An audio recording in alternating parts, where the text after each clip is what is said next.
ಆಯ್ತು ಪರಿಗಣಿಸಿ ನೋಡಿ. 3ನೇ ಶತಮಾನದಲ್ಲಿ ಚಕ್ರವರ್ತಿ ಅಶೋಕರವರು ಮಹೇಂದ್ರ ಮತ್ತು ಶ್ರೀಲಂಕಾ ಬೌದ್ಧ ಧರ್ಮವನ್ನು ಪ್ರಚಾರ ಮಾಡಲು ಕಳಿಸಿದಂತೆ. ಇದು ಭಾರತ ಶ್ರೀಲಂಕಾ ನಡುವಿನ ಸಾಂಸ್ಕೃತಿಕ ಮತ್ತು ಧಾರ್ಮಿಕ ಸಂಬಂಧಗಳನ್ನು ಸ್ಥಾಪಿಸಿದಂತೆ. ನೆಕ್ಸ್ಟ್, ದಕ್ಷಿಣ ಭಾರತದ ಚೋಳ ರಾಜವಂಶವು 10ನೇ ಶತಮಾನದಲ್ಲಿ ಶ್ರೀಲಂಕಾವನ್ನು ಆಕ್ರಮಿಸಿದಂತೆ. ಇದು ಕಲೆ ಮತ್ತು ವಾಸ್ತುಶಿಲ್ಪ ಭಾಷೆಯ ಮೇಲೆ ಪ್ರಭಾವವನ್ನು ಬೀರಿತು. ಯಾವ ಹೇಳಿಕೆಯು ಸರಿಯಾಗಿದೆ ಅಂತ ಕೇಳೋಣ. ಕ್ವಶನ್ಸ್ ಗೊತ್ತಿರಬೇಕು. ಈ ಕೆಳಗಿನವುಗಳಲ್ಲಿ ಯಾವ ಹೇಳಿಕೆ ಸರಿಯಾಗಿದೆ? ಸೊ ಇಂಪಾರ್ಟೆಂಟ್, ಭಾರತ ಮತ್ತು ಶ್ರೀಲಂಕಾ ಸಂಬಂಧಗಳು. ಈ ರೀಸೆಂಟ್ ಆಗಿ ಇಂಥವು ಏನಾದ್ರೂ ಸುದ್ದಿ ಆಗಿದ್ರೆ ಕೇಳ್ತಾನ್ರಿ, ಓದ್ಕೋಬೇಕಿದನ. ಇದಕ್ಕೆ ಸರ್ ಯಾವ್ದು ಎರಡು ಹೇಳಿಕೆಗಳು ಕರೆಕ್ಟ್ ಆಗದಾವ. 2ಕ್ಕೆ 2 ಹೇಳಿಕೆಗಳು ಕರೆಕ್ಟ್ ಆಗದಾವ್ರಿ, ಓದ್ಕೋಬೇಕಿದನ. ಅರ್ಥತ್ರಿ. ಸೊ ಇಂಪಾರ್ಟೆಂಟ್ ಇದು. ಬೌದ್ಧ ಧರ್ಮವನ್ನು ಪ್ರಚಾರ ಮಾಡೋಕ್ಕೋಸ್ಕರ ಅಶೋಕರ ಮಹಾರಾಜರವರು ಹಲವಾರು ಪ್ರದೇಶಕ್ಕೆ ಹಲವಾರು ಜನರನ್ನ ಕಳಿಸ್ತಾರೆ. ಅದರಲ್ಲಿ ಮಹೇಂದ್ರ ಮತ್ತು ಸಂಗಮ ಮಿತ್ರ ಅಂತ ಕೃಷಿ ಬರ್ತಾರೆ, ಶ್ರೀಲಂಕಾ ದೇಶಕ್ಕೆ ಕಳಿಸ್ತಾರೆ ತನ್ನ ಇಬ್ಬರ ಮಕ್ಕಳಿವರು. ಅದೇ ರೀತಿಯಾಗಿ ಇಲ್ಲಿ ರಕ್ಷಿತಾ ಅಂತ ಬರ್ತಾರೆ. ರಕ್ಷಿತರವರನ್ನು ಉತ್ತರ ಕನ್ನಡ ಜಿಲ್ಲೆಗೆ ನೋಡಿ, ಉತ್ತರ ಕನ್ನಡ ಜಿಲ್ಲೆಗೆ ರಕ್ಷಿತಾ. ನೆಕ್ಸ್ಟ್ ಅದೇ ರೀತಿಯಾಗಿ ಮಹಾದೇವ ಅಂತ ಬರ್ತಾರೆ. ಮಹಾದೇವರವರನ್ನು ಮೈಸೂರಿಗೆ ಕಳಿಸ್ತಾರೆ. ಮೈಸೂರು ಮಹಾರಾಷ್ಟ್ರ ನೋಡೋಣ. ಓಕೆನಾ? ರಕ್ಷಿತ ಮಾತ್ರ ಉತ್ತರ ಕನ್ನಡ ನೋಡಿ. ಆಯ್ತ್ರಿ. ನೆಕ್ಸ್ಟ್ ಶಾಸನಗಳ ಪಿತಾಮಹ ಅಂತ ಕೃಷಿ ಅಶೋಕ ಮಹಾರಾಜರವರನ್ನು ಕರೀತಾರೆ. ಸೊ ಇಂಪಾರ್ಟೆಂಟ್ ಇದು, ಕೇಳ್ತಾನೆ ಅಶೋಕ ಸಂಬಂಧಪಟ್ಟಂಗೆ. ನೆಕ್ಸ್ಟ್ 10ನೇ ಶತಮಾನ ಶ್ರೀಲಂಕಾದ ವಿದೇಶದ ಮೇಲೆ ನೌಕಾದಾಳಿ ಮಾಡಿದ್ರು. ಕರೆಕ್ಟ್ ಆಗೈತೆ. 1ನೇ ರಾಜೇಂದ್ರ ಚೋಳರವರು 1017ರಲ್ಲಿ, ಓಕೆನಾ, 1017ರಲ್ಲಿ 1ನೇ ರಾಜೇಂದ್ರ ಚೋಳರು ಶ್ರೀಲಂಕಾದ ಮೇಲೆ ನೌಕಾದಾಳಿಯನ್ನು ಮಾಡ್ತಾರೆ. ಓದಿರ್ತೀರಿ, ಶ್ರೀಲಂಕಾ ಮತ್ತು ಮಾಲ್ಡೀವ್ಸ್ ದೇಶದ ಮೇಲೆ. ಸೊ ಇದು ಕರೆಕ್ಟ್ ಆಗೈತ್ರಿ. ಸೊ ಇತಿಹಾಸಕ್ಕೆ ಸಂಬಂಧಪಟ್ಟಂಗೆ ಇಂತ ಓದಿಕೆರಿ. ಮತ್ತೆ ಶ್ರೀಲಂಕಾ ದೇಶ ನೋಡ್ಬೇಕಾದ್ರೆ, ಈ ಶ್ರೀಲಂಕಾ ದೇಶದ ಐತಲ್ರಿ, ನಮ್ಮ ಭಾರತದ ಭೂಪಟದಲ್ಲಿ ನೀರಿನ ಹನಿಗಾಗಿ ಕಾಣತಕ್ಕಂತ ಒಂದು ದೇಶ ಯಾವ್ದಂದ್ರೆ ಶ್ರೀಲಂಕಾ ದೇಶ. ಈ ಶ್ರೀಲಂಕಾ ದೇಶಕ್ಕೆ 2 ರಾಜಧಾನಿ ಅದಾವು. ಯಾವುದು? ಜಯವರ್ಧನ ಕೋಟೆ ನೋಡಿ. ಜಯವರ್ಧನ ಕೋಟೆ ಮತ್ತು ಕೊಲಂಬೋ 2 ರಾಜಧಾನಿ ಒಳಗೊಂಡದ. ಜಯವರ್ಧನ ಕೋಟೆ ಮತ್ತು ಕೊಲಂಬೋ. ಶ್ರೀಲಂಕಾ ಮತ್ತು ಭಾರತ ದೇಶವನ್ನು ಬೇರ್ಪಡಿಸ್ತಕ್ಕಂಥ ಒಂದು ರೇಖೆ ಯಾವ್ದ್ರಿ? ಪಾಕ್ ಜಲಸಂಧಿ. ನಿನ್ನೆ ಡಿಸ್ಕಸ್ ಮಾಡಿದ್ರು ಹೇಳಿಕೆ ರೂಪದ ಪ್ರಶ್ನೆಗಳನ್ನು. ಪಾಕ್ ಜಲಸಂಧಿ ಭಾರತ ಮತ್ತು ಶ್ರೀಲಂಕಾ. ಯಾಕಂದ್ರೆ ಪಂಬಲ್ ಲಿಫ್ಟ್ ಸೇತುವೆ ಸುದ್ದಿಗೈತೆ. ಸೊ ಅದಕ್ಕೆ ನಾನು ಡಿಸ್ಕಸ್ ಮಾಡಕತ್ತೇನೆ ಅದನ್ನೆಲ್ಲ ಶ್ರೀಲಂಕಾ ದೇಶಕ್ಕೆ ಸಂಬಂಧಪಟ್ಟಂಗೆ. ಪಂಬಲ್ ಲಿಫ್ಟ್ ಸೇತುವೆ ರೀಸೆಂಟ್ ಆಗಿ ನರೇಂದ್ರ ಮೋದಿ ಅವರು ಉದ್ಘಾಟನೆ ಮಾಡಿದ್ರು ಮೊನ್ನೆ. ಮತ್ತೆ ಅದಕ್ಕೋಸ್ಕರನೇ ಕೇಳ್ತಾರೆ ಅದನ್ನ. ಪಂಬಲ್ ಲಿಫ್ಟ್ ಸೇತುವೆ ಅಲ್ಲೇ ಶ್ರೀಲಂಕಾ ದೇಶದ ಭಾರತ ಶ್ರೀಲಂಕಾ ಮಧ್ಯದಲ್ಲೇ ಕಂಡು ಬರ್ತದೆ. ಕನ್ಯಾಕುಮಾರಿಯಲ್ಲಿ ಅದನ್ನು ಉದ್ಘಾಟನೆ ಮಾಡಿದ್ದಾರೆ. ಓದ್ಕೋಬೇಕದು, ಬಿಡಬಾರ್ದಷ್ಟೇ. ನೆಕ್ಸ್ಟ್ ಕ್ವಶನ್ಸ್ ನೋಡಿ. ಲೋಕಸಭಾ ಸ್ಪೀಕರ್ ಬಗ್ಗೆ ಕೆಳಗಿನ ಹೇಳಿಕೆಗಳನ್ನ ಪರಿಗಣಿಸಿದೆ. ಭಾರತದ ಸಂವಿಧಾನದ 93ನೇ ವಿಧಿಯು ಲೋಕಸಭಾ ಸ್ಪೀಕರ್ ಮತ್ತು ಉಪ ಸ್ಪೀಕರ್ ಅವರ ಇಬ್ಬರನ್ನು ಆಯ್ಕೆ ಮಾಡಲು ಅವಕಾಶವನ್ನು ನೀಡಲಾಗ್ತದಂತೆ. ಗೊತ್ತಿರ್ಬೇಕು. ನೆಕ್ಸ್ಟ್ 1935ರ ಭಾರತ ಸರ್ಕಾರ ಕಾಯ್ದೆ ನಿಬಂಧನೆಗಳಲ್ಲಿ ಸ್ಪೀಕರ್ ಅವರ ಸಂಸ್ಥೆಗಳನ್ನು ಭಾರತ ದೇಶದಲ್ಲಿ ಹುಟ್ಟಿಕೊಂಡುವಂತೆ. ಮೇಲೆ ನೀಡಲಾದ ಎಷ್ಟು ಹೇಳಿಕೆಗಳು ಸರಿಯಾಗಿವೆ ಅಂತ ಕೇಳಿರ್ತಕ್ಕಂಥ ಪ್ರಶ್ನೆ ಅದು. ಮತ್ತೆ ಸ್ಪೀಕರ್ ಸದನ ಸಂವಿಧಾನಿಕ ಮತ್ತು ಔಪಚಾರಿಕ ಮುಖ್ಯಸ್ಥರಾಗಿರ್ತಾರಂತೆ. ಆಯ್ತು, ಎಷ್ಟು ಹೇಳಿಕೆಗಳು ಸರಿಯಾಗಿದೆ ಗೊತ್ತಿರ್ಬೇಕದು. ಸ್ಪೀಕರ್ ಆಗಿ ಸಂಬಂಧಪಟ್ಟಂಗೆ ಪಕ್ಕ ಕೇಳ್ತಾನೆ. ಮೇನ್ ಇಂಪಾರ್ಟೆಂಟ್ ಇವೆಲ್ಲ ಕ್ವಶನ್ಸ್ ಬಿದ್ದು ಹೊಸಾಳಕ್ಕೆ. ಇದಕ್ಕೆ ಸರ್ ಯಾವ್ದು ಉತ್ತರ ಏನು ಸರ್ ಅಂದ್ರೆ, ಕೇವಲ 2 ಹೇಳಿಕೆಗಳು ಮಾತ್ರ ಕರೆಕ್ಟ್ ಆಗದ. ಕೇವಲ 2. ಇದು ಕರೆಕ್ಟ್ ಆಗೈತೆ. ಅದು 93ನೇ ವಿಧಿಯ ಪ್ರಕಾರ ಇದು ಕರೆಕ್ಟ್ ಆಗೈತೆ. ಡೆಪ್ಟಿ ಸ್ಪೀಕರ್ ಇದು ಸಂವಿಧಾನಿಕ ಸಂಸ್ಥೆ 93ನೇ ವಿಧಿ ಕೊಟ್ಟರಲ್ಲ, ಇದು ತಪ್ಪೈತದ. 1935ರ ಕಾಯ್ದೆ ಪ್ರಕಾರ ಸಂಸ್ಥೆಗಳು ಭಾರತ ದೇಶದಲ್ಲಿ ಹುಟ್ಟಿಕೊಂಡಿದ್ದು ತಪ್ಪೈತದ. ಏನು ಸರ್ ಅಂದ್ರೆ, ಇದು 1919ರ ಮಾಂಟಿಗೋ ಚೇಮ್ಸ್ಫೋರ್ಡ್ ಸುಧಾರಣೆ ನೋಡಿ.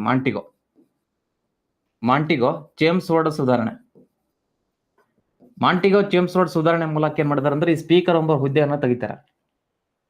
ಮತ್ತಿಲ್ಲಿ 1935ರ ಕಾಯ್ದೆ ಪ್ರಕಾರ ಫಸ್ಟಿಗೆ ಅಧ್ಯಕ್ಷರಂತ ಕರಿತಿದ್ರು.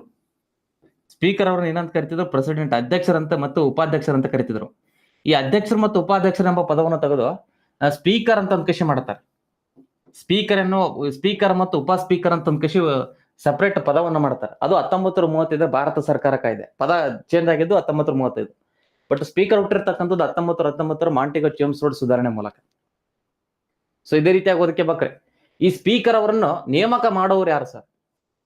ಸ್ಪೀಕರ್ ಅವರನ್ನು ನೇಮಕ ಮಾಡೋರು ಯಾರಂದ್ರೆ ಲೋಕಸಭಾ ಸದಸ್ಯರು. ಸೊ ವೆರಿ ವೆರಿ ಇಂಪಾರ್ಟೆಂಟ್ ಇದು.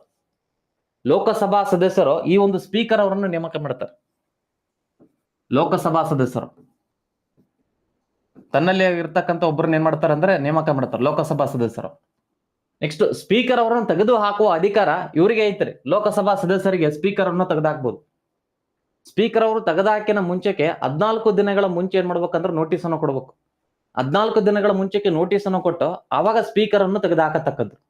ಈ ರೀತಿ ಐತೆ ರೂಲ್ಸ್. ಸೊ ಗೊತ್ತಿರಲಿ, ತೆಗೆದುಹಾಕೋರು ಅವರೇ, ಆಯ್ಕೆ ಮಾಡೋರು ಅವರೇ. ಬಟ್ ಸ್ಪೀಕರ್ ಅವರು ತಮ್ಮ ರಾಜೀನಾಮೆ ಪತ್ರವನ್ನು, ಹೇಳಿಕೆ ರೂಪದಲ್ಲಿ ಬರ್ತದ, ರಾಜೀನಾಮೆ ಪತ್ರವನ್ನು ಉಪ ಸ್ಪೀಕರ್ ಅವರಿಗೆ ಕೊಡಬೇಕು. ಉಪ ಸ್ಪೀಕರ್ ಅವರಿಗೆ ರಾಜೀನಾಮೆ ಪತ್ರವನ್ನು ಕೊಡಬೇಕು, ಅದು ಗೊತ್ತಿರಬೇಕು.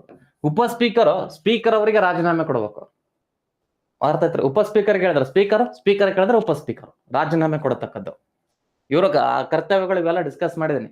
ಸಂಸತ್ತಿನ ಸಮಿತಿಯ ಅಧ್ಯಕ್ಷರು ಮತ್ತು ಸದಸ್ಯರ ನೇಮಕ ಮಾಡುವವರು ಸ್ಪೀಕರ್ ಅವರು. ಹಣಕಾಸು ಮಸೂದೆಗೆ ಸಂಬಂಧಪಟ್ಟಂಗಿದ್ದ ಹಣಕಾಸು ಮಸೂದೆ ಹೌದೋ ಅಲ್ಲವೋ ಎಂದು ತೀರ್ಮಾನ ಕೊಡುವವರು ಸ್ಪೀಕರ್ ಅವರು. ಓಕೆನಾ? ಮತ್ತೆ ಅಧಿವೇಶನದ ಅಧ್ಯಕ್ಷತೆಯನ್ನು ವಹಿಸಿಕೊಳ್ಳುವವರು ಸ್ಪೀಕರ್ ಅವರು.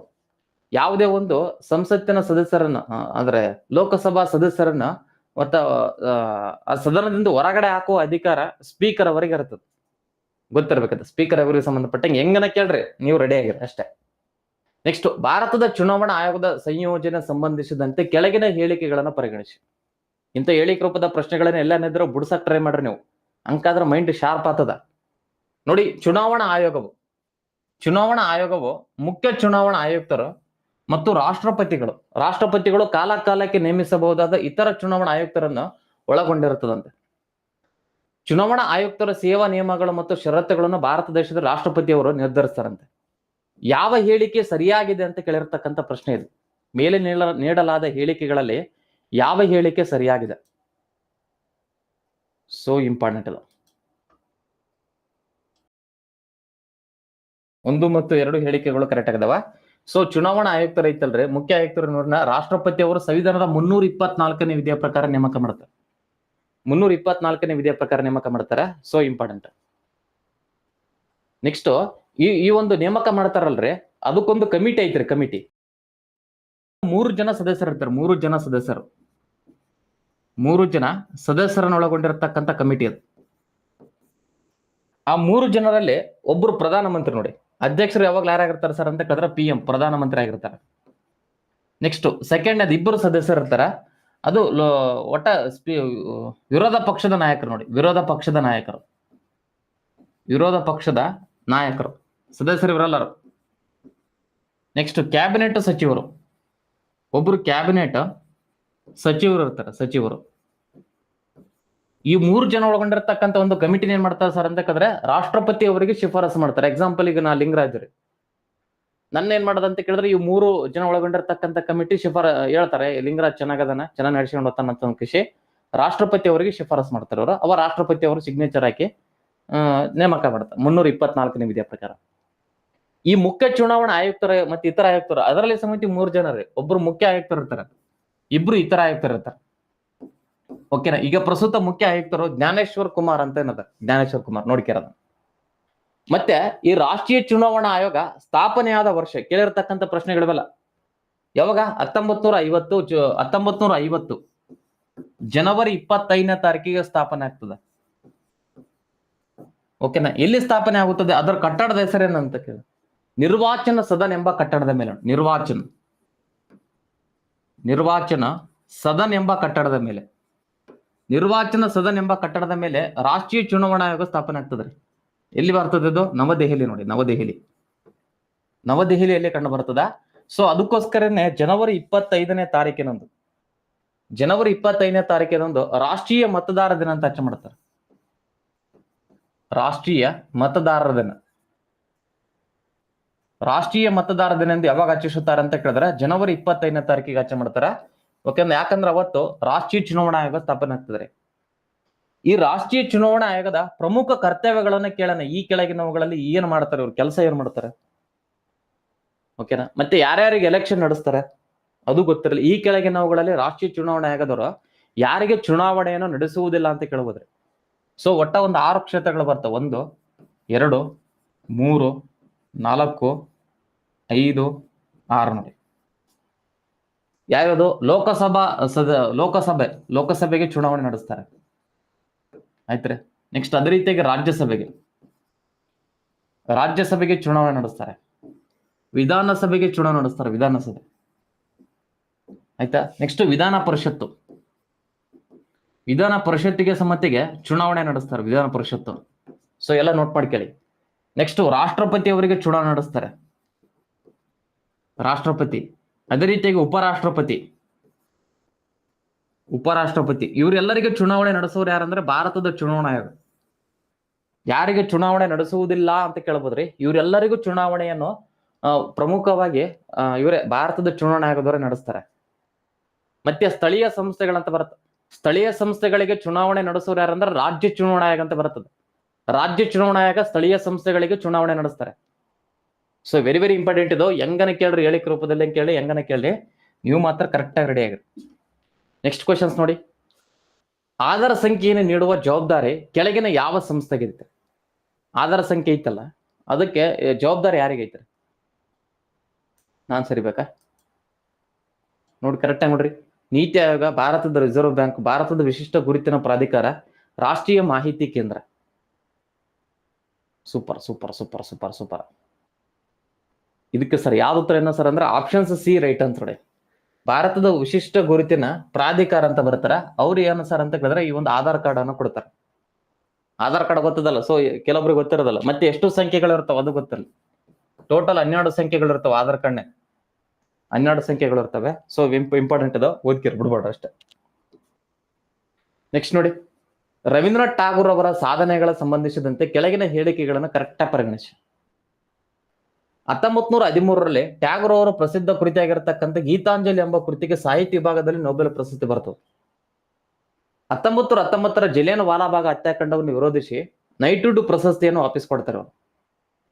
1921ರಲ್ಲಿ ವಿಶ್ವಭಾರತಿ ವಿಶ್ವವಿದ್ಯಾಲಯ ಸ್ಥಾಪಿಸಿದ ತತ್ವಜ್ಞಾನಿ ಮತ್ತು ಶಿಕ್ಷಣ ತಜ್ಞರಾಗಿದ್ದಾರೆ. ಮೇಲೆ ನೀಡಲಾದ ಎಷ್ಟು ಹೇಳಿಕೆಗಳು ಸರಿಯಾಗಿಲ್ಲ? ಕರೆಕ್ಟಾಗಿ ಓದ್ಬೇಕು, ಕರೆಕ್ಟಾಗಿ ಹಾಕ್ಬೇಕು ನೀವು. ಮೇಲೆ ನೀಡಲಾದ ಹೇಳಿಕೆಗಳಲ್ಲಿ ಎಷ್ಟು ಹೇಳಿಕೆಗಳು ಸರಿಯಾಗಿಲ್ಲ ಅಂತ ಕೇಳೋಣ. ಸರಿಯಾಗಿಲ್ಲ ಬಿದ್ದು ನೋಡ್ರಿ, ಕರೆಕ್ಟ್ ನೋಡ್ರಿ ಅಂತ ಹೇಳಕೈತಿ. ನಾನು ಸರಿಯಾಗಿಲ್ಲ ಅಂತ ನಾನು ಯಾನೇ ಓದಕದ ಮತ್ತಿಗೆ ಓದಿನಿ. ಸರಿಯಾಗಿಲ್ಲ ಅಂತ ಕೇಳೋಣ, ನೀವು ನೋಡ್ರ ಒಬ್ರು ಹಾಕಿಲ್ಲ. ಒಂದೇ ಒಂದು ಸರಿಯಾಗಿಲ್ಲ. ಯಾವ್ದು ಸರಿಯಾಗಿಲ್ಲ ರೀ? ಇದಕ್ಕೆ ಸರ್ ಯಾವ್ದು ಉತ್ತರ? ಮೇಲಿನ ಯಾವುದು ಅಲ್ಲ ರೈಟ್ ಅಂತಾರೆ. ಎಲ್ಲವೂ ಕರೆಕ್ಟ್ ಆಗದ ಅಂತ ಅರ್ಥದ. ಮೇಲಿನ ಯಾವ್ದಲ್ಲ ರೀ, ಕರೆಕ್ಟ್ ಆಗೈತಿರಿ. 1913ರಲ್ಲಿ ಟ್ಯಾಗೋರ್ ಅವರಿಗೆ ಪ್ರಸಿದ್ಧ ಗೀತಾಂಜಲಿ ಎಂಬ ಕೃತಿಗೆ ಬರ್ತದೆ ನೊಬೆಲ್ ಪ್ರಶಸ್ತಿ. ಇವ್ರು 1919ರಲ್ಲಿ ಇವರಿಗೆ ನೈಟ್ಹುಡ್ ಪ್ರಶಸ್ತಿಯನ್ನು ಕೊಟ್ಟಿರ್ತಾರೆ. ಈ ಜಲಿಯನ್ ವಾಲಾಬಾಗ್ ಹತ್ಯಾಕಾಂಡವನ್ನು ಇದು ಮಾಡಿಕೇಶನ್ ಮಾಡ್ತಾರೆ ಅಂದ್ರೆ ರವೀಂದ್ರನಾಥ್ ಠಾಗೂರ್ ಮತ್ತು ಮಹಾತ್ಮ ಗಾಂಧೀಜಿ. ಇನ್ನೊಬ್ರು ಮಹಾತ್ಮ ಗಾಂಧೀಜಿ. ಮಹಾತ್ಮ ಗಾಂಧೀಜಿ ಅವರು ಕೈಸರ್ ಎ ಹಿಂದ್ ಅಂತ ಬರ್ತದೆ, ಕೈಸರ್ ಎ ಹಿಂದ್, ಕೈಸರ್ ಎ ಹಿಂದ್ ಎಂಬ ಪ್ರಶಸ್ತಿಯನ್ನು ವಾಪಸ್ ಕೊಡ್ತಾರೆ. ಆಯ್ತಾ. ರವೀಂದ್ರನಾಥ್ ಠಾಗೂರ್ ಅವರು ನೈಟ್ಹುಡ್ ಪ್ರಶಸ್ತಿಯನ್ನು ವಾಪಸ್ ಕೊಡ್ತಾರೆ. ಜಲಿಯನ್ ವಾಲಾಬಾಗ್ ಹತ್ಯಾಕಾಂಡವನ್ನು ಪ್ರಶ್ನಿಸಿದೆ. ಈ ಜಲಿಯನ್ ವಾಲಾಬಾಗ್ ಹತ್ಯಾಕಾಂಡ ಆಗಿರತಕ್ಕಂಥದ್ದು 1919 ಏಪ್ರಿಲ್ 13ನೇ ತಾರೀಕಿಗೆ ಆಗ್ತದೆ. ಇದು ನಿನ್ನೆ ಡಿಸ್ಕಸ್ ಮಾಡಿದ್ವಲ್ಲ, ಏಪ್ರಿಲ್ 13ನೇ ತಾರೀಕಿಗೆ ಆಗ್ತದೆ. ಇದು ಕರೆಕ್ಟ್ ಆಗೈತೆ, ಇದು ಕರೆಕ್ಟ್ ಆಗೈತೆ, ಇದು ಕರೆಕ್ಟ್ ಆಗೈತೆ. 1921ರಲ್ಲಿ ವಿಶ್ವಭಾರತಿ ವಿಶ್ವವಿದ್ಯಾಲಯ ಅಥವಾ ಅಲ್ಲಿ ಶಾಂತಿನಿಕೇತನ, ವಿಶ್ವಭಾರತಿ ವಿಶ್ವವಿದ್ಯಾಲಯ, ಅದರಲ್ಲಿ ಶಾಂತಿನಿಕೇತನವನ್ನು ಸ್ಟಾರ್ಟ್ ಮಾಡ್ತಾರೆ 1921. ಇದು ಕರೆಕ್ಟ್ ಆಗೈತ್ರಿ. ಇತ್ತೀಚೆಗೆ ವಿಶ್ವ ಪರಂಪರೆ ಪಟ್ಟಿಗೆ ಸೇರ್ಪಡೆ ಆಗಿರತಕ್ಕಂಥ 41ನೇ ತಾಣ ಓದಿರೋದು, 41ನೇ ತಾಣ ಶಾಂತಿನಿಕೇತನವಾಗಿದೆ. ಸೊ ಇದು ಸಮ್ಮತಿ ಕರೆಕ್ಟ್ ಆಗೈತಿ. ಇಲ್ಲಿ ಇದ ಯಾವ ಹೇಳಿಕೆ ಸರಿಯಾಗಿಲ್ಲ ಅಂತ ಹೇಳೋಣ. ಯಾವ್ದು ಸರಿಯಾಗಿಲ್ಲ ಸರ್ ಅಂದ್ರೆ ಎಲ್ಲವೂ ಮೇಲಿನ ಯಾವ್ದು, ಯಾಕಂದ್ರೆ ಎಲ್ಲವೂ ಕರೆಕ್ಟ್ ಆಗದವು. ಅರ್ಥ ಆದ್ರೆ ಮೇಲಿನ ಯಾವ್ದು ಎಲ್ಲವೂ ಕರೆಕ್ಟ್ ಆಗದ. ಸೊ ಗೊತ್ತಿಲ್ಲ. ನೆಕ್ಸ್ಟ್ ಯಾವ ಹೇಳಿಕೆಯು ಸರಿಯಾಗಿದೆ ಅಂತ ಕೇಳಿದ್ರೆ ಸೊ ಕರೆಕ್ಟ್ ಆಗಿ ಓದ್ಬೇಕು. ಇದು ಈಜಿ ಐತೆ ಕ್ವಶನ್ಸ್, ಆದ್ರೆ ಹುಡುಗರು ತಪ್ಪಾಕಿರಿ ನೋಡ್ರಿ. ಅರ್ಥ ಆತ್ರಿ? ಅದಕ್ಕೆ ಕ್ವಶನ್ಸ್ ಅನ್ನ ಬಿಡಿಸ್ಬೇಕಂತ ಹೇಳೋದು, MCQ ಅನ್ನ ಬಿಡಿಸ್ಬೇಕು. ಯಾವ ಹೇಳಿಕೆ ಸರಿಯಾಗಿದೆ ಅಂತ ಕೇಳಿದ್ರೆ 3 ಹೇಳಿಕೆಗಳು ಸರಿಯಾಗಿದೆ. ಸೊ ಯುದ್ಧದಲ್ಲಿ ಶಕ್ತಿ ಇರೋದು ಇಂಪಾರ್ಟೆಂಟ್ ಅಲ್ಲ ರೀ. ಅರ್ಥ ಆಯ್ತ್ರಿ? ಟೀಮ್ ಎಷ್ಟು ಬಲಿಷ್ಠ ಐತೆ ಎಂಬುದು ಇಂಪಾರ್ಟೆಂಟ್ ಅಲ್ಲ. ನಮ್ ಟೀಮ್ ಫುಲ್ ಬಲಿಷ್ಠ. ಫಿಲಿಪ್ಸ್ ಯಾರಪ್ಪ ಸಾಲ್ಟ್ ಅದನ್ನ, ವಿರಾಟ್ ಕೊಹ್ಲಿ ಅವರು ಅದಾರ, ರಜತ್ ಪಟ್ಟಿದಾರ್ ಅದಾರ, ಮತ್ತೆ ಅವರು ದೇವದರ್ ಪಟ್ಟಿಕರ್ ಅದಾರ. ಬಾಲಿಂಗ್ ಚೆನ್ನಾಗೈತೆ, ಟೀಮ್ ಸ್ಟ್ರಾಂಗ್ ಇದೆ ರೀ. ಬಟ್ ಅಲ್ಲಿ ನಾವು ಗ್ರೌಂಡ್ ಅಲ್ಲಿ ನಾವು ಯೋಚನೆ ಮಾಡ್ತೀವಲ್ಲ, ಗ್ರೌಂಡ್ ಅಲ್ಲಿ ಪ್ಲಾನ್ ಮಾಡ್ತೀವಲ್ಲ, ಅದು ವರ್ಕ್ ಆಗ್ತದೆ. ಸೊ ಆ ಟೈಪ್ ಇದು ನಾವು ಗ್ರೌಂಡ್ ಅಲ್ಲಿ ಕುಂತಾಗ ಗೊತ್ತಾಗ್ತದೆ. ಅದಕ್ಕೆ ಗ್ರೌಂಡ್ ಅಲ್ಲಿ ಕುಂತಾಗ ನಾವು ಪ್ರಾಕ್ಟೀಸ್ ಮಾಡ್ಬೇಕು. ನೋಡಿ ಯಾವ ಹೇಳಿಕೆ ಸರಿಯಾಗಿಲ್ಲ ಅಂತ ಕೇಳ ನೀವು ನೋಡ್ರಿ ಎಲ್ಲ ಮೂರ್ ಹಾಕಿರಿ, ಒಂದೇ ಒಂದು ಅಂತ ಹಾಕಿ. ಸೊ ಗೊತ್ತಿರ್ಬೇಕು, ಇದು ಈಜಿ ಕ್ವಶನ್ಸ್, ಆದ್ರೆ ತಪ್ಪಾಗ್ತಾರೆ. ಸೊ ಇದನ್ನ ಮಾತ್ರ ಅವಾಯ್ಡ್ ಮಾಡ್ತಾರೆ. ನೆಕ್ಸ್ಟ್, ಭಾರತದ ರಾಷ್ಟ್ರೀಯ ಕಾಂಗ್ರೆಸ್ ಅಧಿವೇಶನಗಳಿಗೆ ಸಂಬಂಧಿಸಿದಂತೆ ಕೆಳಗಿನ ಜೋಡಿಗಳನ್ನ ಕರೆಕ್ಟಾಗಿ ಪರಿಗಣಿಸಿ.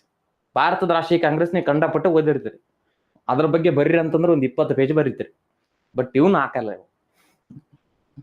ನೋಡಿ, ಕಲ್ಕತ್ತಾ ಕಾಂಗ್ರೆಸ್ ಅಧಿವೇಶನ 1906 ನಡೀತು. ಇಲ್ಲಿ ಸ್ವರಾಜ್ಯ, ಸ್ವದೇಶಿ, ಬಹಿಷ್ಕಾರ ಮತ್ತು ರಾಷ್ಟ್ರೀಯ ಶಿಕ್ಷಣವನ್ನು ಕುರಿತು ನಿರ್ಣಯವನ್ನು ಅಂಗೀಕಾರ ಮಾಡಲಾಯಿತು. ನೆಕ್ಸ್ಟ್, ಸೂರತ್ ಕಾಂಗ್ರೆಸ್ ಅಧಿವೇಶನ 1907 ನಡೀತು. ಕಾಂಗ್ರೆಸ್ ಮಧ್ಯವಾದಿಗಳು ಮತ್ತು ಉಗ್ರಮೇಘಗಳು ವಿಭಜನೆ ಆಯಿತು. ನೆಕ್ಸ್ಟ್, ಕಲ್ಕತ್ತಾ ಕಾಂಗ್ರೆಸ್ ಅಧಿವೇಶನ 1911 ನಡೀತು. ಇಲ್ಲಿ ರಾಷ್ಟ್ರಗೀತೆ ಒಂದೇ ಮಾತರಂ ಎಂಬ ಗೀತೆಯನ್ನ ಆಡಲಾಯ್ತಂತೆ. ನೆಕ್ಸ್ಟ್, ಬಾಂಬೆ ಕಾಂಗ್ರೆಸ್ ಅಧಿವೇಶನ 1915 ನಡೀತು. ಇಲ್ಲಿ ಸರ್ SP ಸಿನ್ನರ್ ಅವರು ಅಧ್ಯಕ್ಷತೆ ವಹಿಸಿಕೊಂಡಿದ್ರು.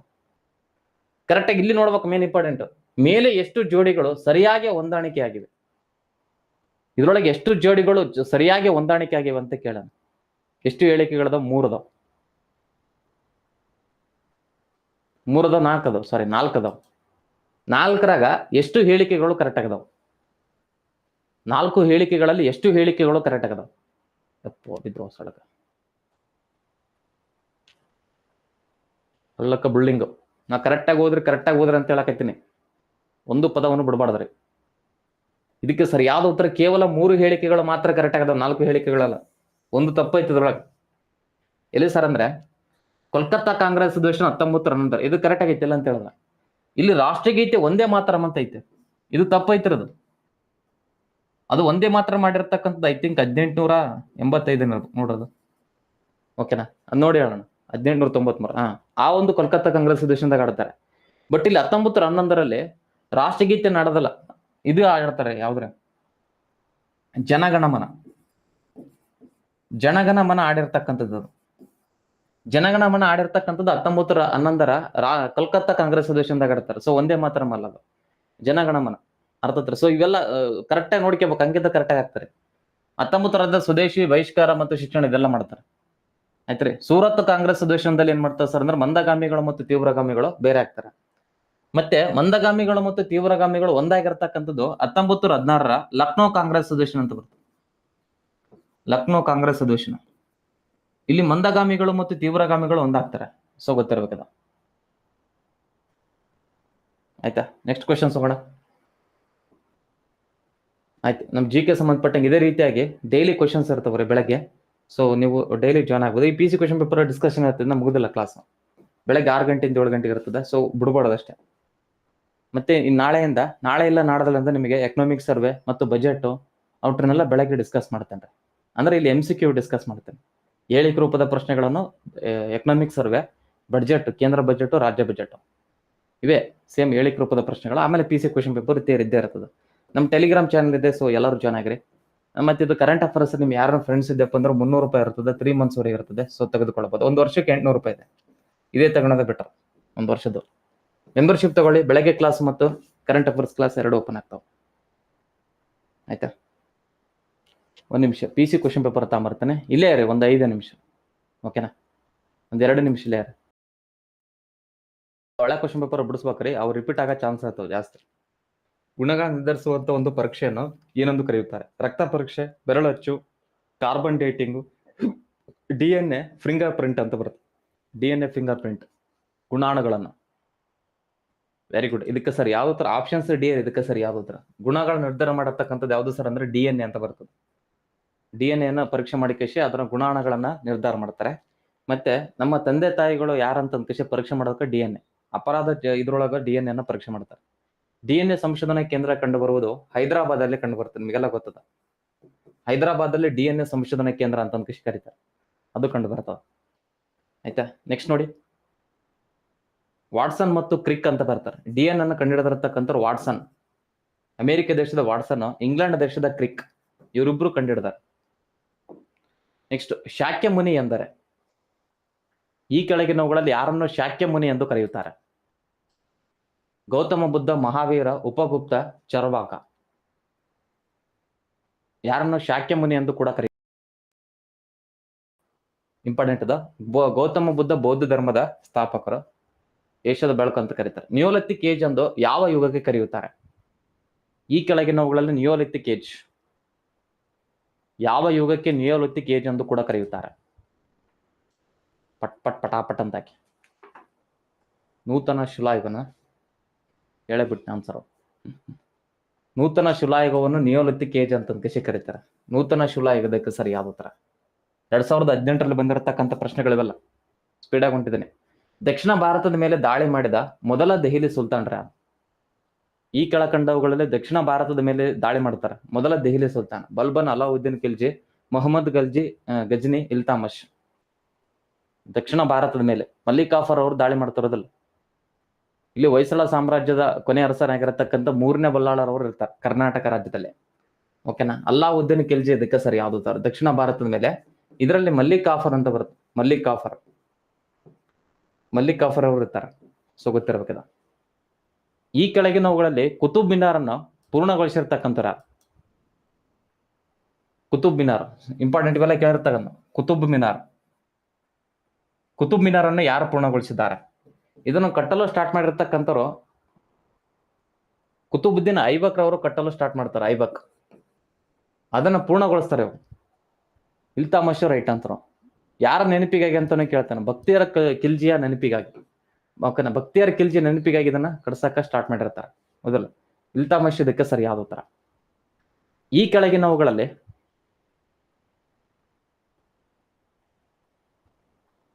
40 ಸರದಾರರ ಒಕ್ಕೂಟವನ್ನು ರದ್ದುಪಡಿಸಿರ್ತಕ್ಕಂಥ 40 ಸರದಾರರ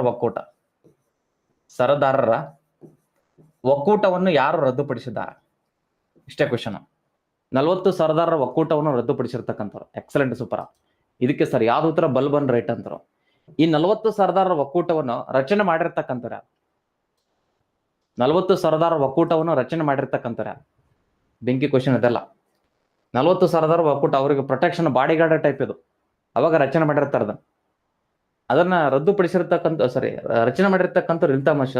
ಅದನ್ನ ತೆಗೆದಾಕಿರ್ತಕ್ಕಂಥವ್ರು ಬಲ್ಬನ್ ರವರು. ಓಕೆನಾ? ಸೊ ಗೊತ್ತಿರಲಿ, ಕೇಳ್ತಾನೆ.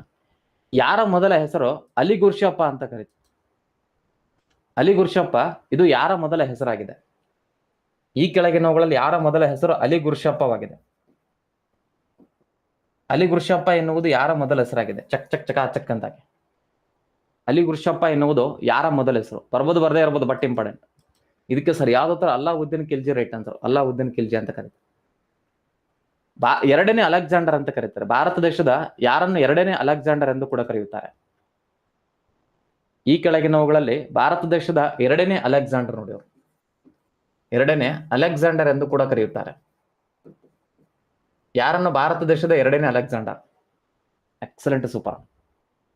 ಸರಿ ಯಾವ್ದು ಉತ್ತರ? ಅಲಾವುದ್ದೀನ್ ಖಿಲ್ಜಿರವರನ್ನ ಎರಡನೇ ಅಲೆಕ್ಸಾಂಡರ್ ಅಂತ ಕರೀತಾರೆ.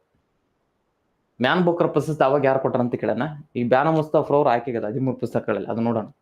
ಆದಿಜೀವಿಯಿಂದ ಬರುವ ರೋಗ ಯಾವ್ದ್ರೆ? ಈ ಕೆಳಗಿನ ಯಾವ ರೋಗವು ಪ್ರಮುಖವಾಗಿ ಆದಿಜೀವಿಯಿಂದ ಕಂಡು ಬರುತ್ತದೆ? ಗೊತ್ತಿರ್ಬೇಕಿದು. ಆದಿಜೀವಿಯಿಂದ ಕಂಡು ಬರತಕ್ಕಂಥ ಸುಡುಗಾಡು ರೋಗ ಇದು. ಈ ಕೆಳಗಿನವುಗಳಲ್ಲಿ ಯಾವುದಾಗಿದೆ? Cholera, ಧನುರ್ವಾಯು, plague, malaria. ನೀವು ಚುಪ್ಪರ, ನಿಮ್ಮ ಆನ್ಸರ್ ಚುಪ್ಪರ. ಇದಕ್ಕೆ ಸರ್ ಯಾವ್ದು ಉತ್ತರ ಏನು ಸರ್ ಅಂದ್ರೆ ಮಲೇರಿಯಾ ರೀ. ಡೈಲಿ ಹೇಳ್ತೀನಿ ಕ್ಲಾಸಲ್ಲಿ. ಆದಿಜೀವಿ ಪ್ರೋಟೋಜೋವ್ ಅಂತ ಇಂಗ್ಲಿಷ್ನಲ್ಲಿ ಪ್ರೋಟೋಜೋವ್ ಕೊಟ್ಟರು, ಅದು ಕರೆಕ್ಟ್ ಆನ್ಸರ್. ಪ್ರೋಟೋಜೋವ್ ಅಂತ ಬರ್ತದೆ. ಪ್ರೋಟೋಜೋವದಿಂದ ಬರ್ತಕ್ಕಂಥ ಒಂದು ರೋಗ ಯಾವುದು ಸರ್ ಅಂತ ಕೇಳಿದ್ರೆ ಮಲೇರಿಯಾ ಅಂತ ಬರುತ್ತೆ. ಮಲೇರಿಯಾ ಅದು ಅದರೊಳಗೆ ಪ್ಲಾಸ್ಮೋಡಿಯಂ ವೈವಾಕ್ಸ್. ಪ್ಲಾಸ್ಮೋಡಿಯಂ ವೈವಾಕ್ಸ್ ಅಂತಂದ್ರೆ ಅದ್ರೊಳಗೆ ಆದಿಜೀವಿ ಬರ್ಬೇಕ್ರಿ. ಪ್ಲಾಸ್ಮೋಡಿಯಂ ವೈವಾಕ್ಸ್ ಅದು ಆದಿಜೀವಿ ಬರ್ಬೇಕ. ಅದರ ಕಡೆ ಇದು ಬಂದ ಬರ್ತದೆ. ಮತ್ತೆ ಒಂದು ಸೊಳ್ಳೆ ಬರ್ತದೆ, ಹೆಣ್ಣು ಅನಾಫಾಲಿಸ್ ಸೊಳ್ಳೆ.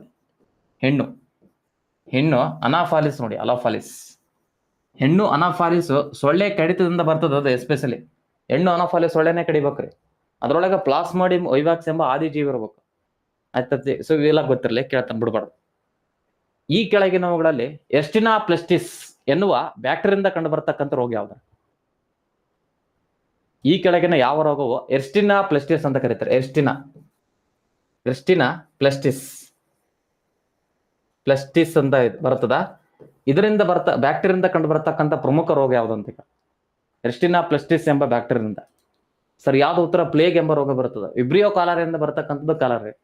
ಎಕ್ಸಾಮ್ ಕೇಳ್ತಾನೆ, ಯಾವ್ದು ಬ್ಯಾಕ್ಟೀರಿಯಿಂದ ಬರ್ತದ, ಯಾವ್ದು ಶಿಲೀಂಧ್ರದಿಂದ ಬರ್ತದ, ಯಾವುದು ಆದಿ ಜೀವಿಯಿಂದ ಬರ್ತದ, ಯಾವುದು ವೈರಸ್ ಇಂದ ಬರ್ತದ, ಇವೆಲ್ಲ ರೋಗಗಳನ್ನು ಕೇಳ್ತಾನೆ ಬಿಡಬಾರ್ದು. ವಿಶ್ವ ಮಲೇರಿಯಾ ದಿನ ಎಂದು ಏಪ್ರಿಲ್ 25ನೇ ತಾರೀಕಿಗೆ ಆಚರಣೆ ಮಾಡ್ತಾರೆ. ಮತ್ತೆ 2030 ನಮ್ಮ ಭಾರತ ದೇಶವನ್ನು ಮಲೇರಿಯಾ ಮುಕ್ತ ಮಾಡ್ಬೇಕಂತ ಒಂದು ಕೃಷಿ ಮಾಡಿ ನಾವು 2030 ಮತ್ತೆ ಮಲೇರಿಯಾಕ್ಕೆ ಕೊಡ್ತಕ್ಕಂಥ ಔಷಧಿ ಸೀಕೋನ್ ಮರದ ತೊಗಟೆ. ಸೀಕೋನ್ ಮರದ ತೊಗಟೆ, ಸೀಕೋನ್ ಮರದ ತೊಗಟೆಯಿಂದ ಈ ಒಂದು ಮಲೇರಿಯಾಕ್ಕೆ ಕೊಡ್ತಕ್ಕಂಥ ಔಷಧಿಯನ್ನು ಇದು ತಯಾರು ಮಾಡ್ತಾರಂತೆ. ಕೇಳ ನೀವೆಲ್ಲ ಕ್ವಶನ್ಸ್. ಮದನ್ ಮೊಬೈಲ್ ಆ್ಯಪ್ ಈ ಕೆಳಗಿನವುಗಳಲ್ಲಿ ಯಾರಿಗೆ ಸಂಬಂಧಪಟ್ಟದ? ಮದನ್ ಸೊ ಇದು ಆಗಿನ ಕರೆಂಟ್ ಅಫೇರ್ಸ್, ಬಟ್ ಜಿಕೆದಾಗ ಕೇಳ್ತಿರ್ತಾನೆ. ಮೊದಲ ಮೊಬೈಲ್ ಆ್ಯಪ್ ಪ್ರಮುಖವಾಗಿ ಯಾರಿಗೆ ಸಂಬಂಧಪಟ್ಟದು? ಮೊದಲ ಮೊಬೈಲ್ ಆ್ಯಪ್ ಈ ಕೆಳಗಿನವುಗಳಲ್ಲಿ ಯಾರಿಗೆ ಸಂಬಂಧಿಸಿದೆ? ವನ್ಯ ಜೀವಿಗಳಿಗೆ, ಮಕ್ಕಳ ಅಪಹರಣಕ್ಕೆ, ಮಹಿಳೆಯರಿಗಾಗಿ, ರೈಲ್ವೆ ಪ್ರಯಾಣಿಕರಿಗೆ. ಪಟ್ಟಂತಾಕಿ ಸೂಪರ್. ನೀವು ಇದಕ್ಕೆ ಸರಿ ಯಾವ್ದು ಉತ್ತರ? ರೈಲ್ವೆ ಪ್ರಯಾಣಿಕರಿಗೆ ಸಂಬಂಧಪಟ್ಟದ್ದು. ಮದನ್ ಮೋಹನ್ ಆ್ಯಪ್ ಪ್ರಮುಖವಾಗಿ ರೈಲ್ವೆ ಪ್ರಯಾಣಿಕರಿಗೆ ಸಂಬಂಧಪಟ್ಟದ ಗೊತ್ತಿರಲಿ. ಸಾಮಾನ್ಯ ಆರೋಗ್ಯವಂತ ಮನುಷ್ಯನ ರಕ್ತದ ಒತ್ತಡ ಎಷ್ಟಿರ್ತದೆ? ಸಾಮಾನ್ಯ ಆರೋಗ್ಯವಂತನ ರಕ್ತದ ಒತ್ತಡ ಚಕ್ಕಂತಾಕಿ. ಸಾಮಾನ್ಯ ಆರೋಗ್ಯವಂತನ ಮನುಷ್ಯನ ರಕ್ತದೊತ್ತಡ ಎಷ್ಟೈತೆ ಅಂತ ಕೇಳ್ಬೋದು ಎಕ್ಸಾಮ್ಗೆ. ರಕ್ತದೊತ್ತಡ ಈ ಕೆಳಗಿನವುಗಳಲ್ಲಿ ಎಷ್ಟಿರ್ತದೆ? Very good, super. 120/80 ನೋಡಿ. 120/80 ಏನು ಸರ್ ಅಂತ ಕೇಳಿದ್ರೆ ಮನುಷ್ಯನ ರಕ್ತದೊತ್ತಡ ಇರ್ತದ. ಓದ್ಕೆ ಬಿಡಬೇಡ. ಅತಿ ಚಿಕ್ಕ ಸಂಗ್ರಹ ಘಟಕ ಯಾವ್ದ್ರೆ? ಇದರೊಳಗೆ ಅತ್ಯಂತ ಚಿಕ್ಕ ಸಂಗ್ರಹದ ಘಟಕ ಯಾವ್ದಾಗಿದೆ? ಚಟ್ಟ ಚಟ್ಟ ಚಟ್ಟ ಚಟ್ಟ ಚಟ್ಟ ಅಂತ ಹಾಕ್ಬೇಕು. ಅತ್ಯಂತ ಚಿಕ್ಕ ಸಂಗ್ರಹದ ಘಟಕ ಯಾವ್ದಂತ ಕೇಳ್ತಾನೆ, ಬಿಡ್ಬಾರ್ದು ಅಷ್ಟೇ. Bite, beat, character, kilobyte. Super. ನೀವು ಇದಕ್ಕೆ ಸರಿಯಾದ ಉತ್ತರ ಬೀಟ್ ಅಂತ ಬರ್ತದೆ. ಬೀಟ್ ಇದಕ್ಕೆ ಸರಿಯಾದ ಉತ್ತರ. ಅದೆಲ್ಲ ಗೊತ್ತದ ನಿಮಗೆಲ್ಲ. ಪೋಮೋಲಾಜಿ ಯಾವುದರ ಬಗ್ಗೆ ಅಧ್ಯಯನ ಮಾಡೋದಕ್ಕೆ ಪೋಮೋಲಾಜಿ ಎಂದು ಕರೆಯುತ್ತಾರೆ? ಈ ಕೆಳಗಿನವುಗಳಲ್ಲಿ ಯಾವುದರ ಕುರಿತು ಅಧ್ಯಯನ ಮಾಡೋದಕ್ಕೆ ಪೋಮೋಲಾಜಿ ಅಂತ ಕರೀತಾರೆ? ಭತ್ತ, ಹಣ್ಣು, ಮಣ್ಣು, ಗೋಧಿ.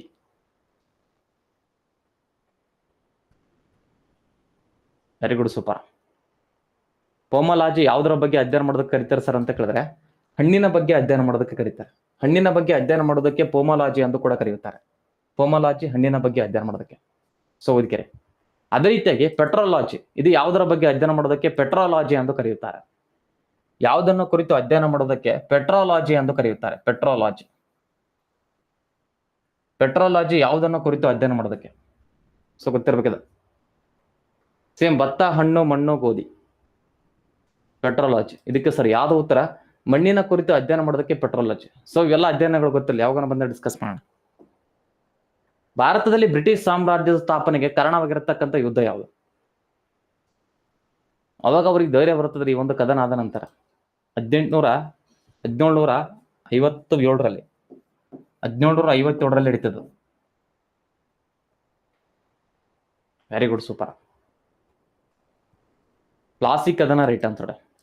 ಪ್ಲಾಸಿ ಕದನ 1757ರಲ್ಲಿ ಬ್ರಿಟಿಷರು ಕಾರಣವಾಗಿರ್ತಕ್ಕಂಥ ಪ್ರಮುಖ ಕದನ ಇದು. So important. ನೆಕ್ಸ್ಟ್, ಇವುಗಳಲ್ಲಿ ಆನುವಂಶಿಕ ಕಾಯಿಲೆ ಯಾವುದು? ಸ್ಪೀಡಾಗಿ ಹೊಂಟಿದ್ದೀನಿ ನಾನು. ನ್ಯೂಮೋನಿಯಾ, ವರ್ಣಾಂಧತೆ, ಸಿಫಿಲಿಸ್, ಪಾರ್ಕಿನ್ಸನ್. ಅನುವಂಶೀಯತೆಯ ಕಾಯಿಲೆ ಯಾವುದಾಗಿದೆ? ಈ ಕೆಳಗಿನವುಗಳಲ್ಲಿ ಯಾವುದು ಅನುವಂಶೀಯತೆಯ ಕಾಯಿಲೆ ಆಗಿದೆ? ನ್ಯೂಮೋನಿಯಾ, ವರ್ಣಾಂಧತೆ, ಸಿಫಿಲಿಸ್, ಪಾರ್ಕಿನ್ಸನ್ ಅಂತ ಬರುತ್ತೆ. ಅನುವಂಶೀಯತೆಯ ಕಾಯಿಲೆ ಅದು, ಸುಡುಗಾಡು ರೋಗ. Very good, super. ಇದಕ್ಕೆ ಸರ್ ಯಾವ್ದು ಉತ್ತರ? ವರ್ಣಾಂಧತೆ ಅಂತ ಬರ್ತದೆ. ವರ್ಣಾಂಧತೆ ಏನೋ ಸರ್ ಅಂತ ಕದ್ರೆ ಇದೊಂದು ಪ್ರಮುಖವಾಗಿ ಅನುವಂಶಿತ ಕಾಯಿಲೆ, ಅಂದ್ರೆ ವಂಶದಿಂದ ವಂಶಕ್ಕೆ ಬರ್ತಾನೆ ಇರ್ತದೆ. ಸೊ ಅನುವಂಶಿತ ಕಾಯಿಲೆ ವರ್ಣಾಂಧತೆ. ನೆಕ್ಸ್ಟ್, ಇತ್ತೀಚೆಗೆ ಸ್ಫೋಟಗೊಂಡ ಬಿಲಾಯಿ. ಆಯ್ತು, ಬಿಲಾಯಿ ಉಕ್ಕಿನ ಸ್ಥಾವರ ಈ ಕೆಳಗಿನ ಯಾವ ರಾಜ್ಯದಲ್ಲಿ ಕಂಡು ಬರ್ತದೆ? ಬಿಲಾಯಿ ಕಂಡು ಬರತಕ್ಕಂಥದ್ದು ಯಾವ ರಾಜ್ಯದಾಗ? ಇದಕ್ಕೆಲ್ಲ ಪ್ರಮುಖ ಅಣು ವಿದ್ಯುತ್ ಸ್ಥಾವರಗಳನ್ನು ಬಿಲಾಯಿ ಕಂಡು ಬರೋದು ಈ ಕೆಳಗಿನ ಯಾವ ರಾಜ್ಯ? ಒಡಿಶಾ, ಛತ್ತೀಸ್ಗಢ, ಪಶ್ಚಿಮ ಬಂಗಾಳ, ಚಂಡೀಗಢ. ಬಿಲಾಯಿ ಅಣು ವಿದ್ಯುತ್ ಸ್ಥಾವರ. ಸೂಪರ್. ಉಕ್ಕಿನ ವಿದ್ಯುತ್ ಸ್ಥಾವರ ಇದಕ್ಕೆ ಸರ್ ಯಾವ್ದು ಉತ್ತರ? ಛತ್ತೀಸ್ಗಢ ರಾಜ್ಯದಲ್ಲಿ ಕಂಡು ಬರುತ್ತದೆ. ಛತ್ತೀಸ್ಗಢ ರಾಜ್ಯದಲ್ಲಿ. ಕರೆಂಟ್ ಅಫೇರ್ಸ್ ಕೇಳಿ ಇದ್ರೊಳಗೆ. ಈ ಕೆಳಗಿನವುಗಳಲ್ಲಿ ಶಾಂತಿನಿಕೇತನ ವಿಶ್ವವಿದ್ಯಾಲಯ ಕಂಡು ಬರೋದಲ್ಲಿ ರವೀಂದ್ರನಾಥ್ ಟಾಗೋರ್ ಅವರು ಸ್ಥಾಪನೆ ಮಾಡಿದ್ರಲ್ಲ, ಅದೇ ಶಾಂತಿನಿಕೇತನ ವಿಶ್ವವಿದ್ಯಾಲಯ ಕಂಡು ಬರೋದು. ಶಾಂತಿನಿಕೇತನ ವಿಶ್ವವಿದ್ಯಾಲಯ ಕಂಡು ಬರತಕ್ಕಂಥದ್ದು ಈ ಕೆಳಗಿನ ಯಾವ ಊರಿನಲ್ಲಿ? ಸೂಪರ್. ನೀವು ಪಶ್ಚಿಮ ಬಂಗಾಳದಲ್ಲೇ ಕಂಡು ಬರ್ತದ್ರಿ. ಪಶ್ಚಿಮ ಬಂಗಾಳ ರೈಟ್ ಅಂತಾರ. ಇತ್ತೀಚೆಗೆ 59ನೇ ಜ್ಞಾನಪೀಠ ಪ್ರಶಸ್ತಿ ಅಶುತೋಷ್ ಶುಕ್ಲ ಅಂತ ಬರ್ತಾರ. ಅವ್ರು ಯಾವ ರಾಜ್ಯಕ್ಕೆ ಸಂಬಂಧಿಸಿದ್ದಾರೆ? ಇತ್ತೀಚೆಗೆ 59ನೇ ಜ್ಞಾನಪೀಠ ಪ್ರಶಸ್ತಿ ಬಂದಿದ್ದಾರೆ. ಅವರು ಪ್ರಮುಖವಾಗಿ ಯಾವ ರಾಜ್ಯಕ್ಕೆ ಸಂಬಂಧಿಸಿದ್ದಾರೆ? ವೆರಿ ಗುಡ್, ಛತ್ತೀಸ್ಗಢ ರಾಜ್ಯದ ನೋಡಿ, ಕೇಳ್ತಾನೆ ಎಕ್ಸಾಮ್ಗೆ, ಛತ್ತೀಸ್ಗಢ ರಾಜ್ಯದವರು. ಹಾಗಾದ್ರೆ ಈ ಕೆಳಗಿನವುಗಳಲ್ಲಿ ಇತ್ತೀಚೆಗೆ ಪ್ರವಾಸಿ ಭಾರತ ದಿವಸವನ್ನು ಎಲ್ಲಿ ಆಚರಿಸಲಾಯಿತು?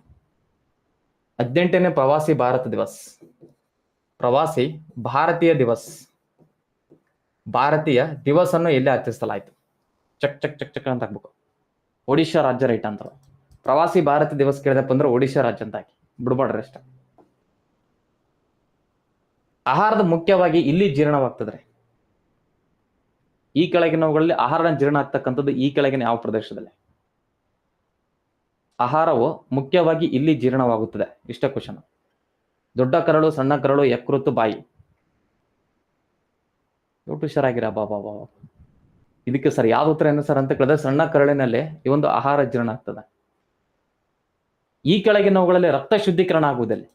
ಇವೆಲ್ಲ ಕೇಳಿರ್ತಕ್ಕಂಥ ಪ್ರಶ್ನೆಗಳಿವೆಲ್ಲ.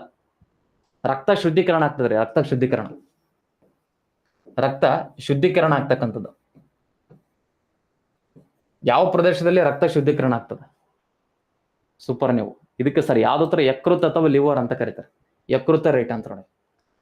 ಭಾರತ ದೇಶದ ರಾಜ್ಯವೊಂದರ ದೀರ್ಘಾವಧಿಯ ಮುಖ್ಯಮಂತ್ರಿಯಾಗಿ ಕಾರ್ಯನಿರ್ವಹಿಸಿದ ಪವನ್ ಕುಮಾರ್ ಚಾಮ್ಲಿನ್ ರವರ ಈ ಕೆಳಗಿನ ಯಾವ ರಾಜ್ಯಕ್ಕೆ ಸಂಬಂಧಿಸಿದ್ದಾರೆ? ಪವನ್ ಕುಮಾರ್ ಚಾಮ್ಲಿನ್ ರೇ ಇವರು ಯಾವ ರಾಜ್ಯಕ್ಕೆ ಸಂಬಂಧಪಟ್ಟಾರ? ಪಶ್ಚಿಮ ಬಂಗಾಳ, ಮಿಜೋರಾಂ, ಮಣಿಪುರ, ಸಿಕ್ಕಿಂ. ಪವನ್ ಕುಮಾರ್ ಚಾಮ್ಲಿನ್ ಬಿದ್ದುವ ಸಾಳಕ.